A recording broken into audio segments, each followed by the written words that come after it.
Jaakko Estola, sota-aikainen yksikkö oli Sininen prikaati ja siellä kolmas patteristo, sotilasarvo, sodan jälkeen kapteeni.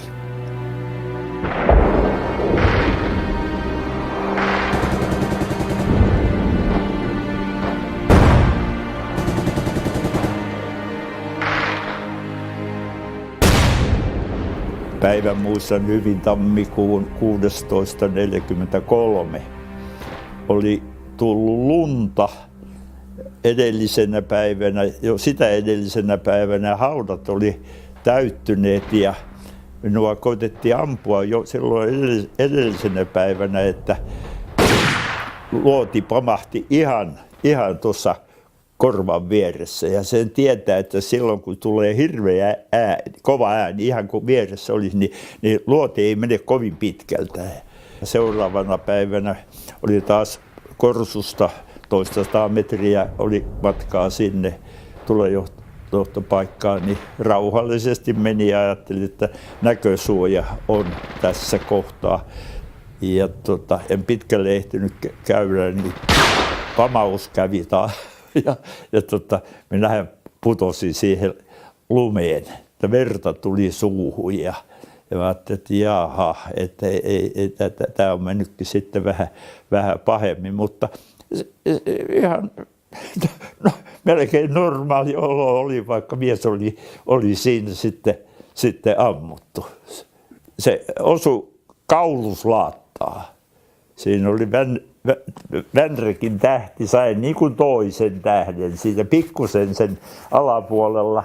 Justiinsa meni tästä solisuun yläpuolelta. Silloin mä ajattelin, että siihen olisi pitänyt kuolla, mutta hirveä verimäärä, kauhea verimäärä siinä tuli sitten. Ja tässä haavoittumisessa oli yksi vaihe vielä. Se oli lauantai-päivä ja oli semmoisessa huoneessa, jossa tuli näitä pahemmin sitten haavoittuneita ja siinä oli hoitaja ja sitten hän sanoi, että kun on saunapäivä, että voisitteko te olla täällä nyt yksin?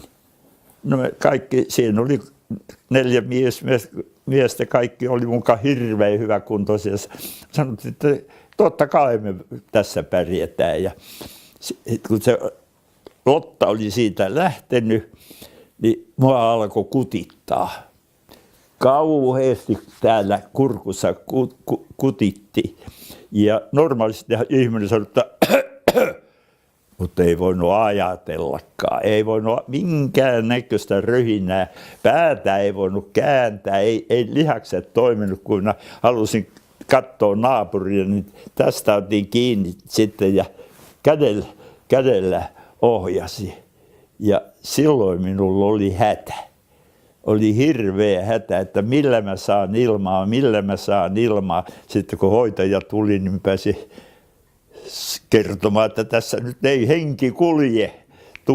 Tukehtuu mies, niin sitten tuotiin välittömästi happinaamari sitten ja oi, se oli ihana tunne, oli kun raittiin se ilmaa mennyt, kun pikkusella vedellä sai happea ja kaikki se painajaistunne, mikä siinä, se oli ohi. Mies oli ikään kuin terve. Joidenkin kohtalo sodassa on se, että joutuu tai pääsee sinne etulinjaan ja olla siellä etulinjassa ainaisen uhan paineessa, nukkua ahtaassa korsussa. Ei se häppöstä. Ihmisarvosta elämää se ei ole. Sotaa tottu, vähitellen tottu.